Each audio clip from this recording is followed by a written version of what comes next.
بسم اللہ الرحمن الرحیم۔ السلام علیکم۔ اس ویڈیو میں یہ بتایا گیا ہے کہ مولانا طارق جمیل صاحب جب یورپ کے پارکوں میں تھے تو وہ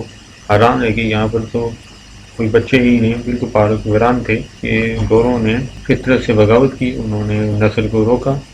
تو آج وہ اس حال پہ پہنچ گئے۔ تو ہمیں اس سے عبرت لینی چاہیے اور زیادہ بچے پیدا کرنے چاہیے، 2 سے زیادہ، اور یورپ میں جو بے حیائی وغیرہ پھیل رہی ہے اس سے بھی بچنا چاہیے۔ مولانا طارق جمیل صاحب یورپ کے کسی کنٹری گئے، انہوں نے پارکوں میں دیکھا، انہوں نے کہا بچے ہی نہیں ہیں۔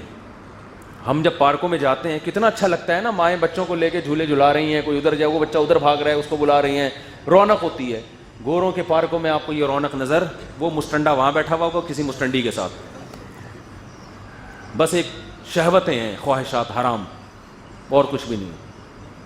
وہ ایک ادھر بیٹھا ہوا ہوگا، ایک ادھر اس کے ساتھ ڈیٹ لگا رہا ہوگا، اپنی گرل فرینڈ کے ساتھ گھوم رہا ہوگا، کوئی جاگنگ کر رہا ہوگا، جم میں دبئی گیا تو وہاں میں جم گیا تو میں بھاگا ہے واپس نا، وہاں تو عجیب ہی جم کا ماحول تھا،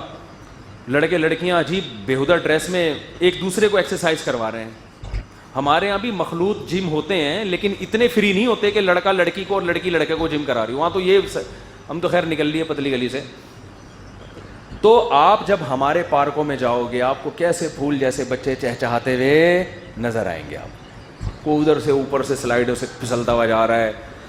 بچے کو تو کھیل کے لیے کچھ بھی مل جائے، یہاں مدرسے میں ایک سوزوکی الٹی بھی پڑی ہوئی ہے نا، بچے اسی پہ اچھل کود مچائی ہوئی ہے، انہوں نے اس کو سلائڈیں بنائے ہوئے ہیں۔ ہم جب اپنے اسکول سے آیا کرتے تھے، راستے میں ایک صاحب تھے، ان کا گیٹ تھا، اس پہ پھسلنے والا ایسے وہ بنا ہوا تھا، تو ہم اسکول سے لیٹ گھر پہنچتے، ایک دن پکڑے گئے، پتہ چلا ہم وہاں پھسل رہے ہوتے تھے بیٹھ کے نا، اوپر سے آتے تھے دھڑم سے نیچے۔ تو بچے کو تو دیکھ کے خدا کی قسم ایسا سکون ملتا ہے، انسان کی ساری ٹینشن دور ہو جاتی ہے بچوں کی باتیں سن کے، اور بچے ہنستے کتنا اچھا ہیں، روتے ہیں تو بغیر کسی